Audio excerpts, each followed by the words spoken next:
resto de los 25, que serían 17, no tienen mora sobre 25. ¿Listo? Esas dos se podrían calcular, de que sí o de que no. El problema aquí es que no tenemos los dos datos. ¿Listo? Recuerden también que cuando les digan la probabilidad de un O es la unión, es decir, la suma de las probabilidades. Miremos el ejercicio número 5. Colombia tiene el número más grande de especies por unidad de área en el planeta, lo cual lo convierte en un país megadiverso. La figura muestra información sobre la cantidad total de especies y la cantidad de especies amenazadas que habitan el territorio colombiano según la clase de animal, ¿sí? Entonces, por ejemplo, aquí tenemos aves, ¿listo?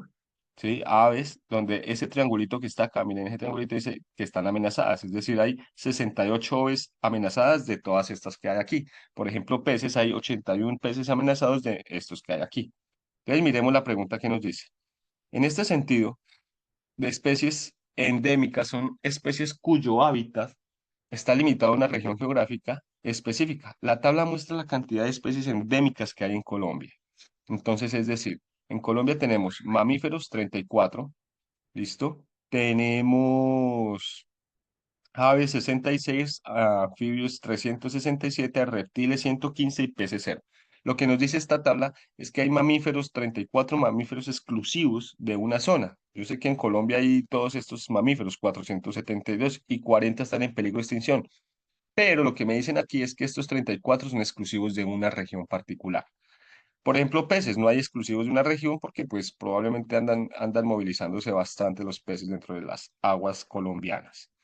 ¿Cuál de las siguientes gráficas representa de manera completa el número de especies amenazadas, ¿sí? Amenazadas de especies endémicas y el total de especies? Es decir, tres datos. Me están diciendo cuál de las gráficas manejan los tres datos.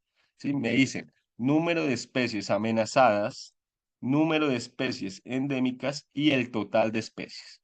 Aquí solo tengo dos datos en la opción A. Mire, me dicen solo amenazadas y endémicas. Las oscuritas son las amenazadas y las claritas son las endémicas. Entonces no me sirve. Faltan las totales. ¿Sí? Faltan las totales. ¿Listo?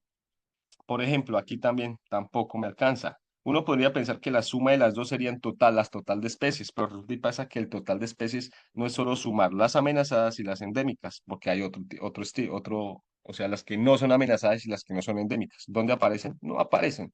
Miremos en este gráfico qué parece.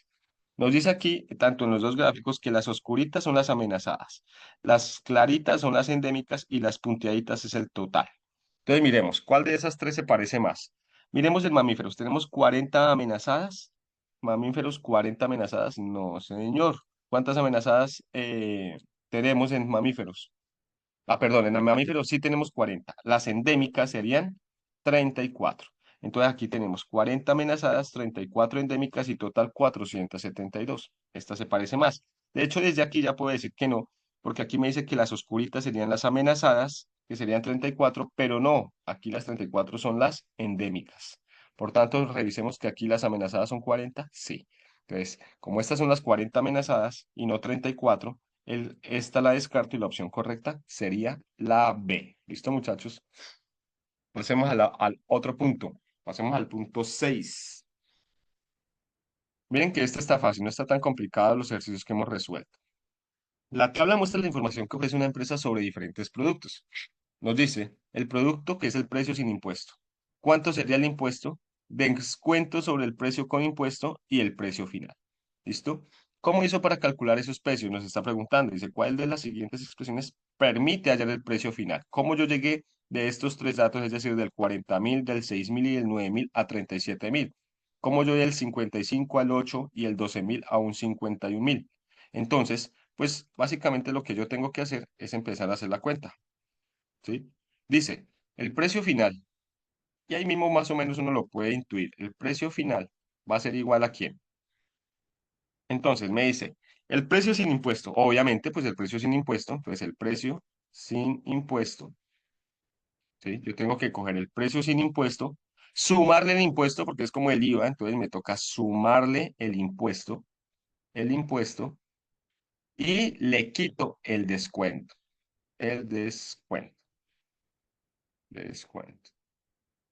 ¿Listo? Miremos que si esto se cumple en el primer ejercicio. Mire, tengo 40.000 aquí, más 6.000, menos 9. 40 más 6, 46. Perdón, aquí es menos 9.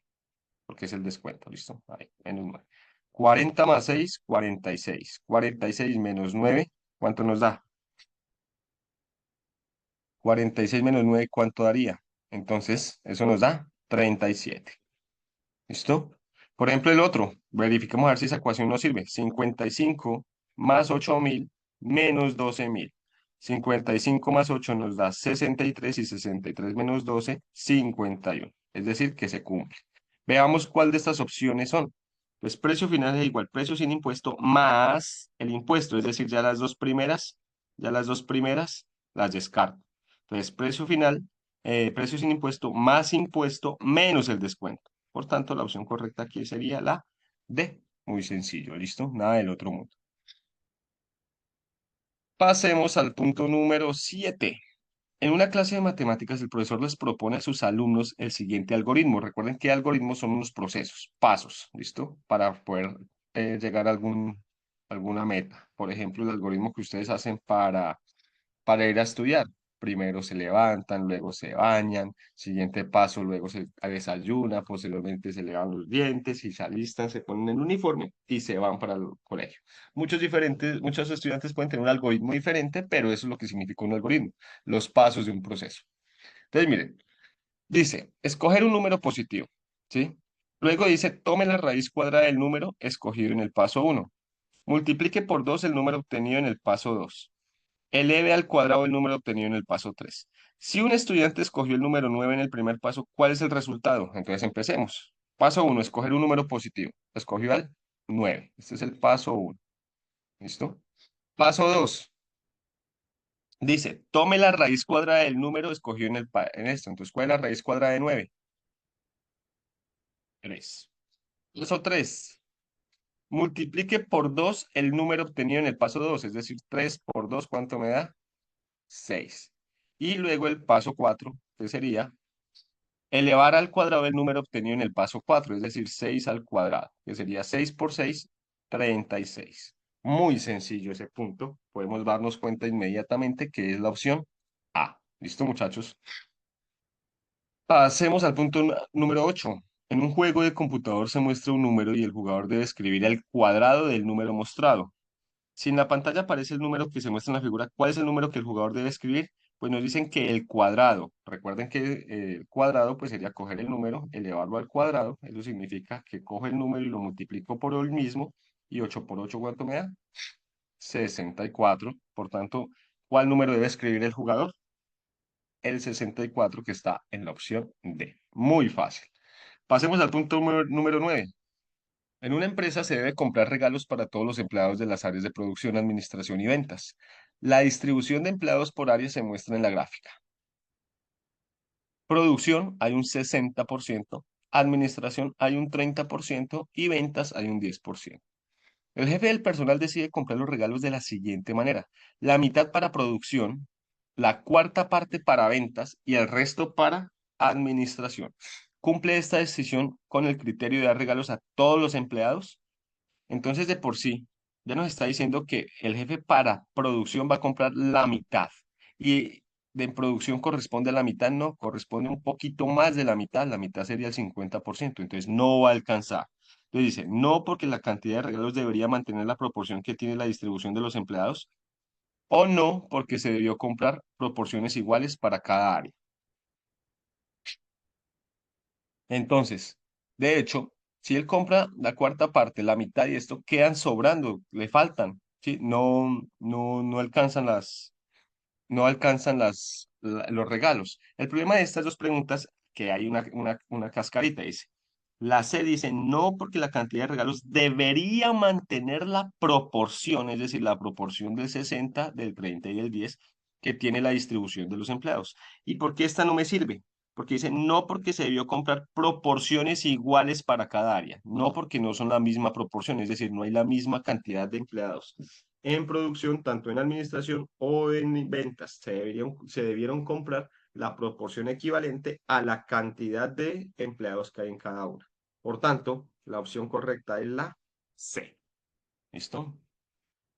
Pasemos a las siguientes preguntas. La 10. Una persona contrató un plan de salud durante un año, por el que se debe pagar 200.000 cada mes. Y además 15.000 por cada servicio que solicite. ¿Cuál expresión representa el total dinero que debe pagar la persona por el plan de salud durante el año? Entonces recuerden, una persona contrató un plan durante un año por el que debe pagar 200.000 cada mes.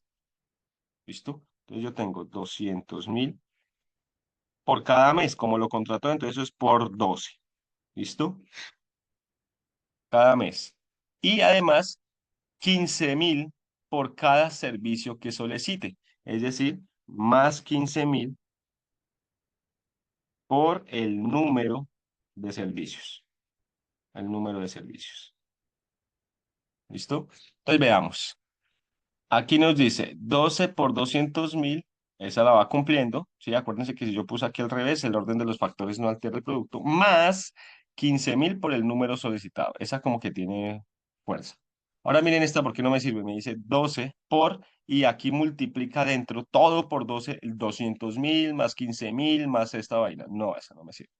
Por ejemplo, aquí me deja el 200.000 por fuera y no lo multiplica por 12, tampoco me sirve. Y aquí me deja el 200.000 por fuera sin multiplicarlo por 12, lo que multiplica por 12 es esta expresión. Por tanto, la opción correcta es la A. Bueno, pasemos a la pregunta número 11. Para su clase de educación física, Gabriela mide la longitud del pie y la altura de 8 de sus compañeros con el objetivo de establecer si hay alguna relación entre estas dos variables y registra los datos en una tabla. Es decir, a Luciana le mide el pie 33 centímetros y tiene una altura de 151. Por ejemplo, a Mía, 34 centímetros el pie y 154 centímetros de altura. Bueno, ahí están los datos. Entonces, aquí están los sujetos, los estudiantes, longitud del pie y altura. Tengan en cuenta que los dos datos nos los dan en centímetros. Leamos. De acuerdo con la información anterior, Gabriela afirma que a mayor longitud del pie, mayor es la altura.